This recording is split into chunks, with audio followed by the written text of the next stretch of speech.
Welcome back to the show. Today I've got my friend, my client, Steven Gagnon of Eques Watches, man. What is going on? Living the dream, brother. Living the dream. How are you? Good, man. Welcome back to the studio under different circumstances this time. Yeah, it's great to be back. I mean, they're both good circumstances. Making videos for your brand, we're coming in. So Yeah. Well, man, I've got a lot of questions for you. So Fire away. For those who don't know, Steven has been developing a watch brand. How long? How long have you been working on the brand? Oh, God, for probably about 4 years now, 4 years. give or take. So yeah, started it with development. Didn't actually launch until about 2 years ago. Okay. But like developing the company, the brand, trying to build out what I want the company to be, naming, R&D, Yeah. putting stuff together, taking them apart, like meaning watches, seeing how they work, trying to see how we're going to differentiate between our competitors to what we want to be, all this crap, man. It takes time. How long have you been to market? To market about 2 years. And it took 2 years to get to market? It took 2 years to get to market. So there you go. Been in market for 2 years, took 2 years to get to market. Got it. That's super cool, man. So I've got a few questions, just general, how does one wake up and decide they want to start a watch company? Great question. I get that actually a lot. You just kind of it's a passion that's inside you, just like anything else. You have a passion that you love, you want to develop it, and then you always say you're going to do something, and then you either do it or you don't. This one came out of nowhere where, I, always loved watches even from a young age. And then my wife came downstairs one day from putting her daughter to bed, and she was just like, "Are you looking at more watches?" And of course I lied to her and said, "No, I'm not." But in reality I was. And then she goes, "Honey, how about you just make one?" Yeah. And I said to myself, why not? That's a great idea. That's a great idea. What's the worst that can happen? I can fail and not be able to build a watch. So I bought a bunch of watch components and then put them together and took them apart, put them together, took them apart. Real tedious process. You take one piece off and then literally you're like, okay, it's not working. And you make sure you put that piece back on and you're like, yay, it's working. Or, oh crap, it's not. Why? And that's, and that's the fun part about it. What I really started to enjoy. Yeah. And then the other part was understanding, the competitors, how were their movements made? How were their watches made? And I was kind of shocked of what I found. What'd you find? I found that they were made with insufficient parts, meaning they're made out of plastics or adhesives, acrylics. I have a funny story. Okay, I was wearing your watch to a wedding. I wore your watch to a wedding. My buddy, who is very into watches, was watching it, and I could see him watching it. Yeah. And I was like, is he trying to pick out the brand, or I wonder what he's doing? And I could see he's wearing a prominent watch.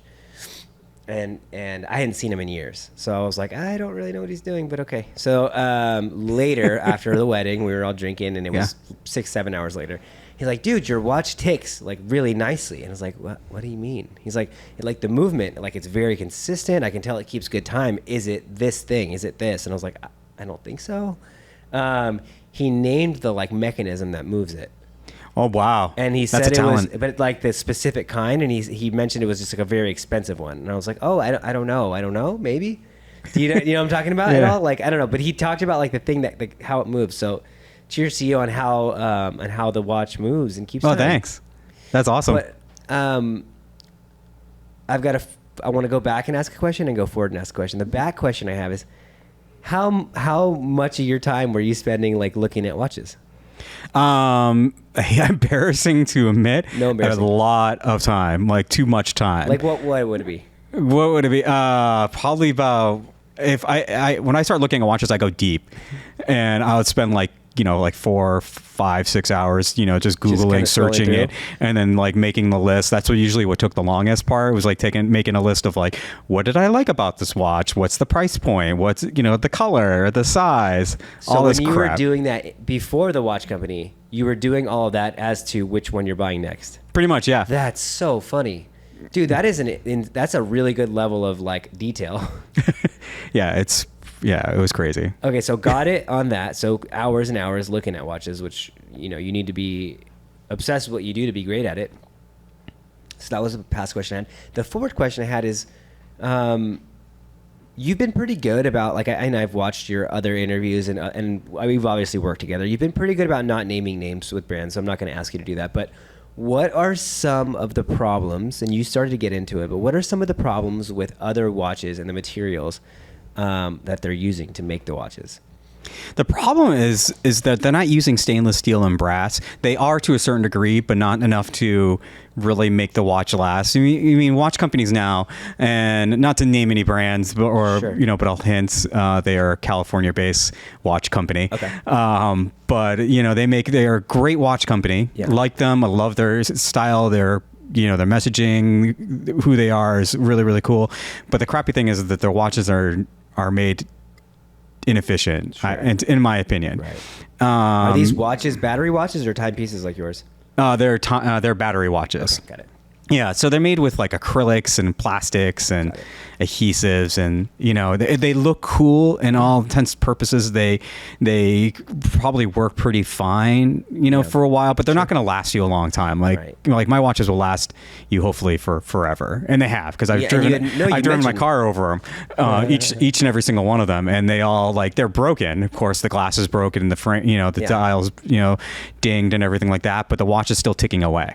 That's amazing. Yeah. And at what point in your journey, because you're looking at all these watches, you're spending 4 or 5 hours looking at them, at what point in your journey, because did you realize right away that these watches were insufficient, or did it take a while? It took a while. It took me time to taking them completely apart. Like I would get them, and I had tools to pop out the back, back casing, pull it out, the movement itself, looking at the dial. I bought some, watches like on Etsy to kind of get it like a mass produce, type of watches, and then check them out to see how they're made. I spent some dough, researching the competitors. So. Okay. Funny question. Do you still wear any of your old watches, or is it only yours now? I actually wear a lot of my old. I have like over 200 watches. Okay, cool. I was going to say. Yeah. And it's funny because people will be like, why aren't you promoting your own watch brand? I'm like, because I love watches, man. I'm also a fan. Yeah, I'm also a fan. I belong to Watch Gang. It's it's a cool, little fun subscription, timepiece company that you pay for a subscription, and they send you a watch every month or every quarter. And really? I love it. And that's people are shocked that I do that. They're like, why aren't you in it? And I'm like, I don't know. Tell them. That's cool. That's an interesting model. Yeah. So it's pretty cool.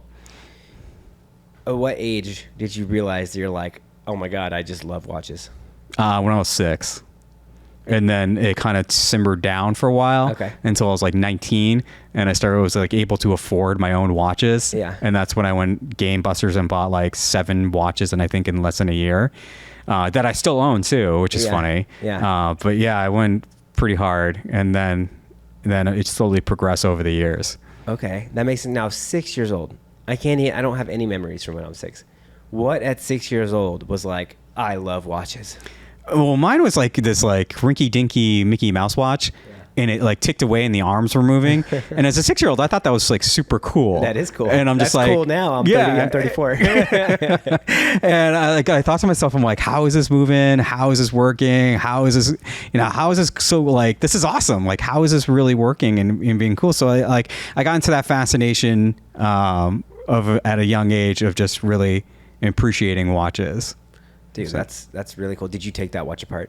I did not take that watch apart. I don't even have that watch anymore, sadly. Imagine if you did. That'd probably be worth some dough, huh? Maybe. What's your what's the price point of your most valuable watch?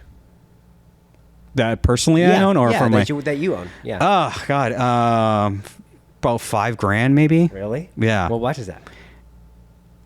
Well, I'd rather not say. Really? Oh. Well, no, I'm just kidding. It's hard because you're a fan and a collector, and you have your own thing. So, okay, you don't have to answer. That's no. It's cool. It's a pocket watch that was given to me.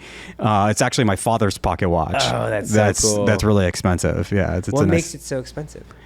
It's a timeless timepiece. It's made out of brass. It's beautiful.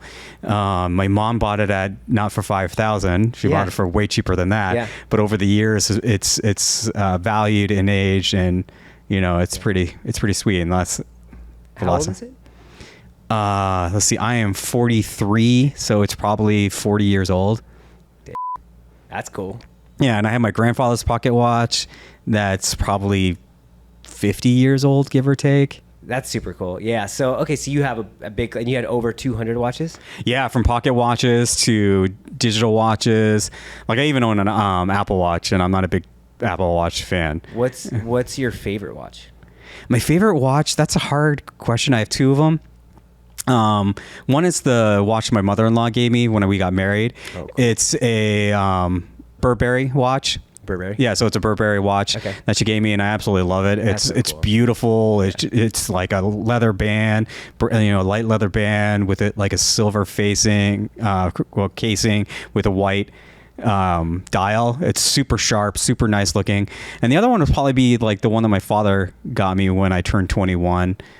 We graduated from college, turned 21 and everything like that. He bought it from me. We're in Aruba. It's a Giorgio Armani watch. Yeah. So it's like the square watch, and it's like has this really cool charcoal background to it. Yeah.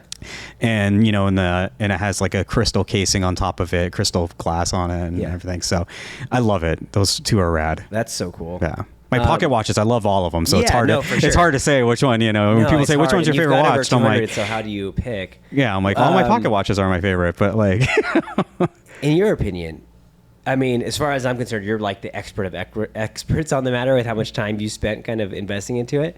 What's like out there, not yours, of course, like outside of yours, like what is the like echelon of watches that you love? You're like, oh, they do everything right. Patek Philippe, 100%. What is it called? Patek Philippe. Okay. They are amazing. If I can own one, if I can afford one, I probably would. Afford one meaning like one that my wife won't kill me for buying, and I won't like cry myself to sleep later for buying, but at the same time cry myself to sleep because I'm so happy to have it. So, Rolex is fantastic too. Is that like I just feel like everybody has a Rolex. Sure. Yeah. Anybody who's a big watch person has a Rolex. I feel like, and they're great, but there's nothing wrong with them. It's just the Patek Philippe.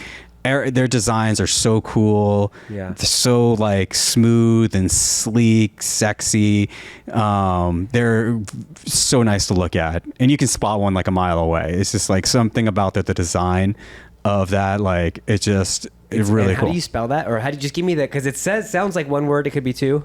It's Patek Philippe. It's like a name. It's a name, yeah. Patek Philippe. Okay, cool. I got to look that up. Yeah. That's awesome, man. Yeah, it's a great watch. Now, what goes in, because I know you said it took about 2 years to kind of get your watches to market. What goes into starting a watch company? A lot of patience, just like any other company starting. It takes a lot of patience, trying to like trial and error, failure and successes. Yeah. Me, I think maybe I've rushed into the market a little bit too soon. I'm still learning the craft, even though I'm selling the craft in a way. And I think like I'll always constantly be learning. But what it takes to really start up a watch company is just figuring out what type of watches you want to design. Finding the right partner, going through manufacturers, are really hard. Some of them will, promise you the world and under deliver, and some promise you almost nothing and just shockingly provides you a phenomenal watch. Like two of my watches out there, which is the black and rose gold one. Yeah. The manufacturer pretty much was like, yeah, we'll build you a watch on your specs. That's cool. We'll get it done for you. And I'm like, and I get it. And I'm like, holy crap. And the one that promised me the world, like it came out like complete crap. And I end up losing money on it. I end up donating them, embarrassingly, and donating them, to the Orange County mission. Jeez. So they had like about 500 watches. It's a metaphor for life, huh? Yeah, and it's like trial and error, just like anything else. But it takes, like I said, it takes patience. A lot of patience. Takes a good, you really have to map it out. Be like, hey, this is the plan going forward. This is the plan. Like, I'm going to start a company and I'm going to figure out what the name is. And I'm going to figure out what's my competitive edge? Yeah. What am I different than the others? And you can't say like, I'm going to go out for the Rolex of the world. So that's kind of unrealistic at this time. Sure. You can be like, hey, what about Timex? What about Movement? Sure. So companies that have a good quality watch, but yet their price point is in par with yours. Sure. So you can be like, yeah, maybe I can get like 2% of that market. Right. And if you do, that's fantastic. Yeah. I haven't quite got there yet. But hopefully I'll get there. But yeah, and slowly just mapping things out, saying like, like diverting back to what I was saying, like, hey, like figuring out your competitor, figuring out like what type of company you want to be. The smartest thing you probably should ever do starting a business is getting a tax guy. Yeah. It costs money, but it's the most important thing. They tell you pretty much what you can get away with and what you can't get away with legally. So getting that set up, getting your business set up properly, making sure you have the right, for me, like the right licenses to sell. Like luckily, like RSM where I live, they don't require a work from home selling license. Oh, wow. So, but like other places like Mission Viejo does and other places in Orange County. So I didn't have to pay that permit, but I had to pay a California permit and everything. So I'm like, ooh, who cares? Oh, wow. But I wouldn't know that if you didn't, and you can be in trouble, tax wise later if you didn't make those necessary steps. Huh. Another thing, getting into it is just research, always staying on top of your craft, always making sure you know what's happening with your competitors, where you're trending, good or bad. There's no good, there's really no bad, unless you feel comfortable with it. That's your trending and how you're feeling good with. Some people might say like, hey, they ask me all the time, for example, like, hey, how's the watch business going? And I'm like, yeah, it's going along. It's going pretty good. Like, oh, are you making a lot of sales? And I'm like, well,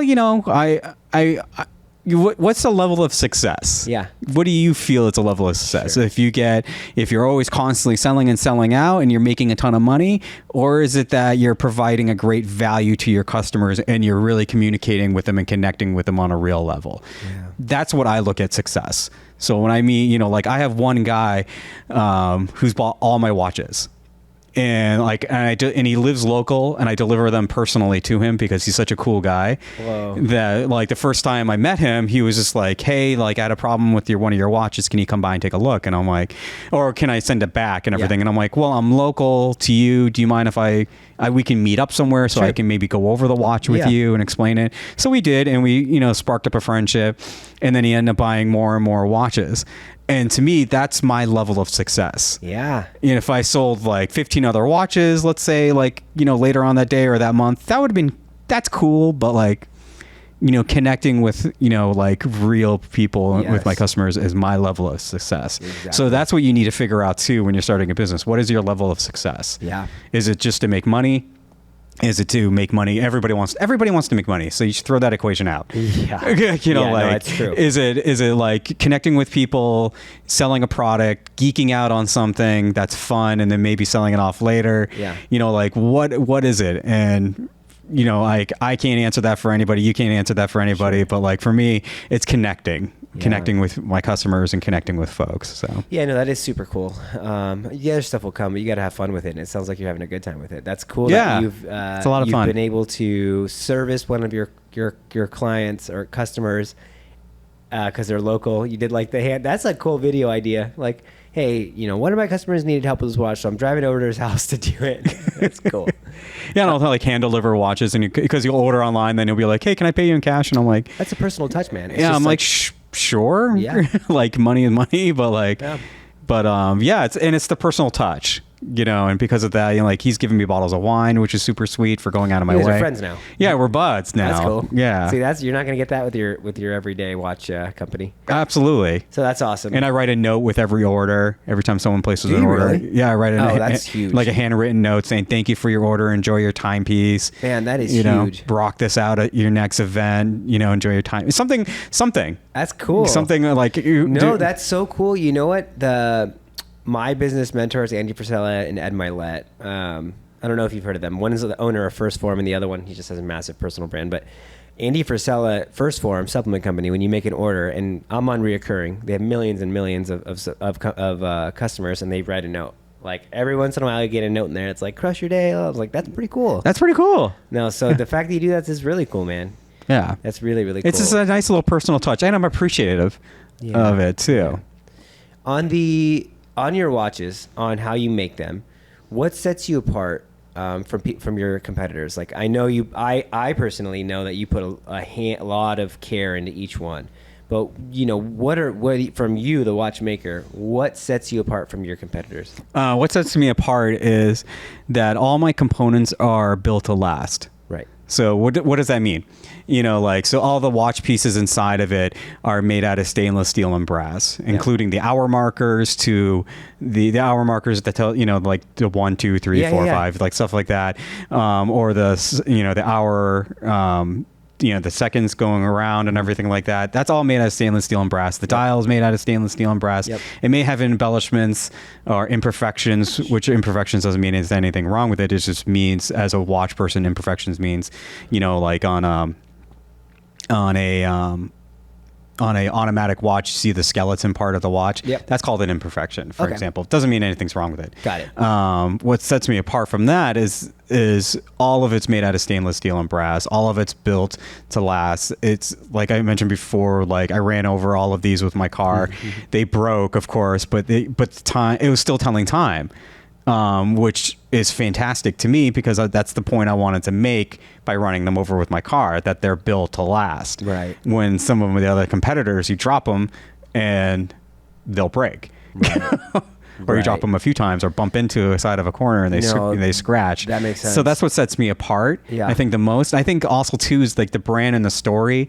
I don't know too many other people that have stories and a brand kind of like mine. You know, that's more, you know, open and free.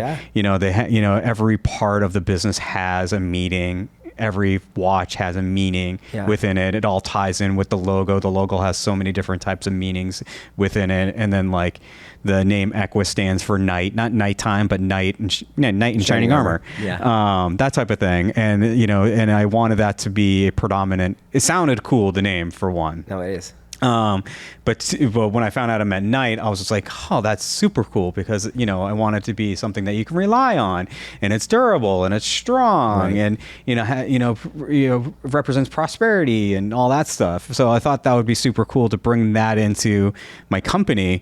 And that's kind of where the logo came from as well, is through all of those different meanings, you know, of that. And I bring that into my watches. Like the watches' names all have a knight's name to it.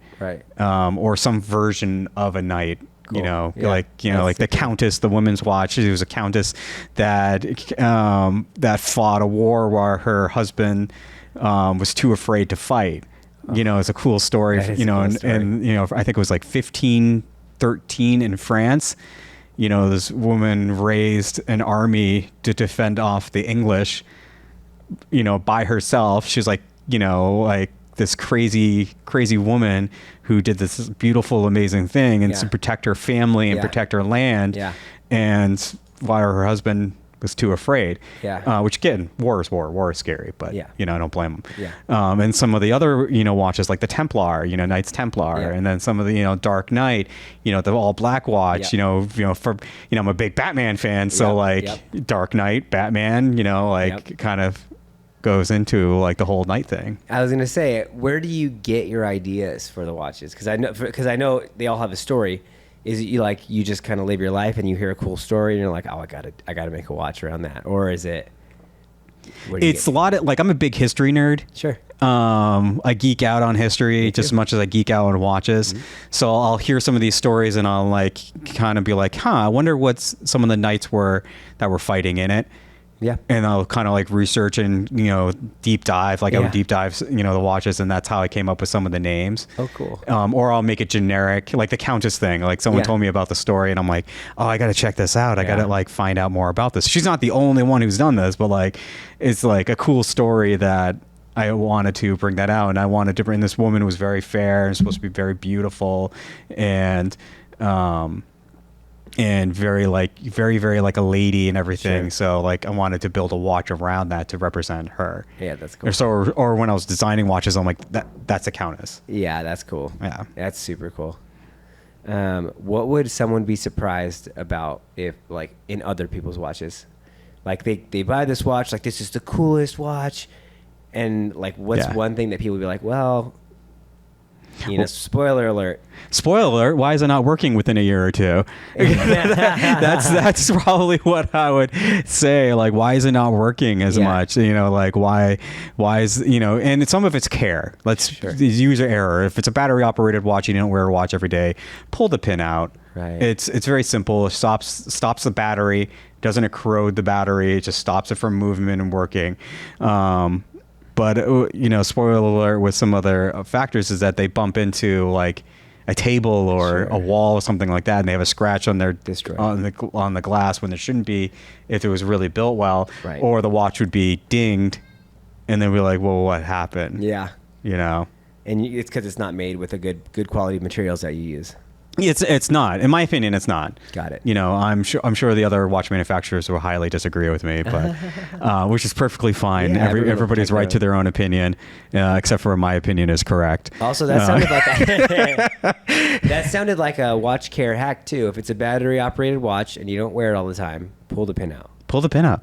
I do that to all my watches. All my watches, all of them work. All the battery operated ones still work. And some of them I haven't worn for years. And I'll just push the pin back in, which the pin is like this off the little crown. Yeah. So you just pop the crown out just a little bit and it makes a little tick noise. Yeah. So you hear it. It's like a ping. And then you're like, okay, great. And you'll see the seconds, like not moving.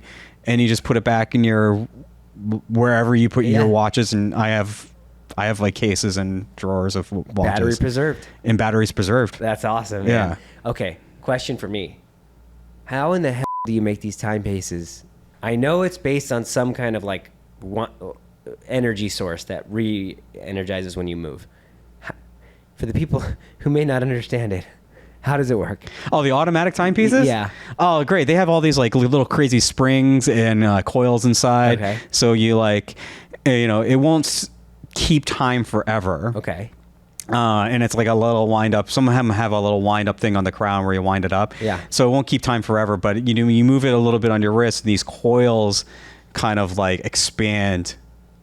Not doing the proper representation, but it kind of expand and go back in. Yeah. And you can see that in the imperfection of some of my watches. Yeah. And you demonstrated it very well in one of your videos that you did for me. Okay. And it shows it kind of like coiling in and out, and that's what's making the ticking move. So as you're moving, it's moving this material inside your watch that makes it go. Got it. And if you were to wear it every day and just kind of get your motion going, it would probably just kind of rock and go forever. It'll go forever. Like, awesome. Like my timepieces will last a couple of days. Even if you take it off, like you go to bed and you put it down in your nightstand, it should, can't guarantee it, should still be ticking the next day. Yeah. If not, just give it a little wiggle and you're good. That's cool. Good to roll, reset it. I just think it's fascinating that something could operate without a battery. Without a battery, I think it's super cool. Pretty fascinating to me. Yeah, I wish I could make every watch like that. Yeah, that's cool. How many of your watches are battery operated, and how many are automatic? I have 2 automatics. Okay. Which is the 50 millimeter Templar, the 50 millimeter Nightwing, and then the 41 millimeter or 43 millimeter, again. Templar, and then the rest are battery operated. When you say millimeter, are you talking about the size of the face? Yeah, I'm talking about the face, like here. So from edge to edge, like I measure mine from up and down and left and right. Okay, got it. Yeah. Okay, I was always wondering. I was like, it seems obvious now that you're telling me, but I never know. That's super cool. Speaking about the videos that we made together, man, how have you used your social media to sell stuff, or how has social media and content helped you build a brand and sell watches? Yeah, with the videos that we created, it actually helped out a lot. It gets people intrigued. Like I use them for my ads, both your videos that you made for me. And I get a lot of great comments and likes, and sometimes not likes, but you got the haters out there, so let them hate.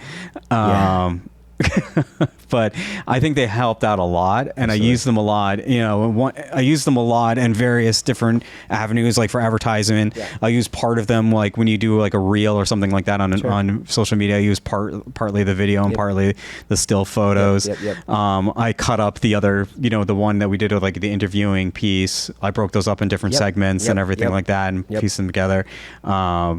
To use to just kind of advertise like, hey, this is who we are, this is who I am, like get to know us, using investor pitches.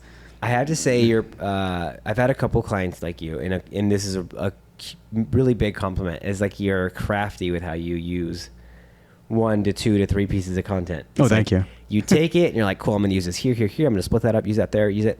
in my experience, the people that have had the most success with the content we made for them is when you are crafty like that. You kind of pull the parts you want, you put this here, you put this there, you reformulate this, you use that, you do this, and it's like, okay, cool. That you just got so much use out of all of that. Yeah, I think I over abused the material that you gave me, but it's all there great are limits, stuff. People. Yeah, there are limits. Yes, come back for more. No, but like, yeah, I love all the content that we built out together. Yeah. People love hearing the story. Yep. And I post that out like at least, like once a month, telling the story of how like Eques came to be, and people seem to dig it. Yeah. Well, the brand story where you're telling your story, that is something that's like monetary gain aside, that's like a thing you can have forever. That's just like your thing.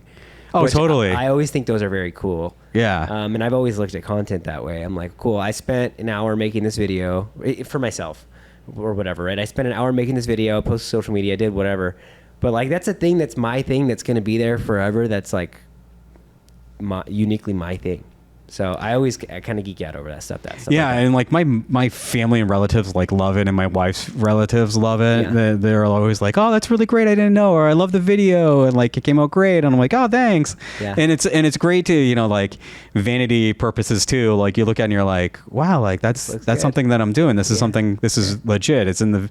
It's live. Yeah, no, 100%. Are you still selling at like night markets and stuff, and like farmers markets and things? I haven't gone to a farmer's market in a while. Okay. I am branching out to wedding expos. Cool. Yeah, that's very smart. Yeah, so like I started advertising in a wedding magazine, California. I want to plug them real quick. California Wedding Day. California Wedding Day magazine. Check them out. So we have a little piece, inside the magazine. They've been great to work with, and I'm doing a few wedding expos. So far one, potentially do another one. The biggest wedding expo in California, I believe. Catalina wine mixer. I'm just kidding. Oh, that'd be nice if it was on Catalina. I'm just kidding. No, but this one's in the Orange County Fairground. I believe it's September 7th or 9th, one of those two. It's on a Sunday. Orange County Fairgrounds on September 7th or 9th. Yeah.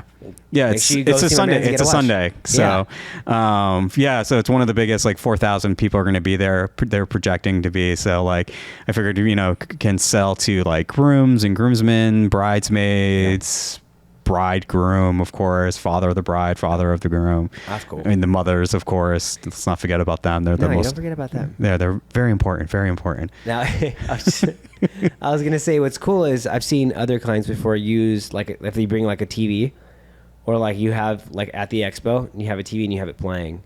That's like a super flex on people too. That's a great idea. Yeah. I was actually contemplating that, but I was trying to, use my real estate. I only have a 10 by 10 booth. I understand. Yeah, real estate for like the watches, have them be predominant, but that's not a bad idea. Yeah, actually. I had, like doing like an iPad or something. Perfect. Yeah, exactly. Just something. You have it, so just do it. Yeah. Show it. Like I think it was Strive. They're Biltong, which is like an air dried beef company, would go to like Expo West, like a massive food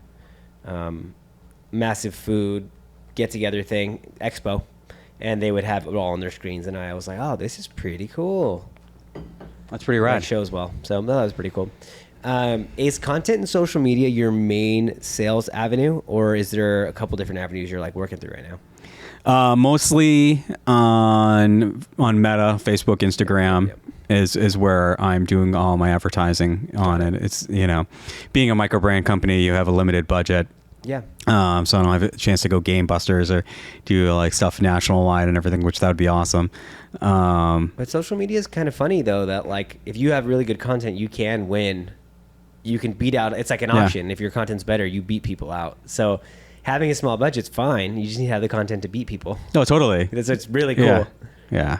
Steven, man, thank you so much for being here. Thank you. Where can people find you online?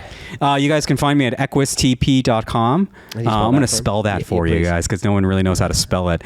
It's EQUESTP.com. All right. And for the people local to Orange County who would like to come by a watch from you in person, where were you going to be again? I'm going to be at the Orange County Fairgrounds Expo Center on September 8th. There you go. Orange County Fairgrounds Expo Center. When? on the 8th of September. 8th of September. So go get a watch. And you can always order online too and leave a little note saying you want it to be delivered. I'll be happy to come by or meet you guys in person. It's always exciting to meet, the customers and everything. Absolutely, man. Absolutely. Well, thank you for being here today. My pleasure. Thank you for having me. All right. See you guys next time.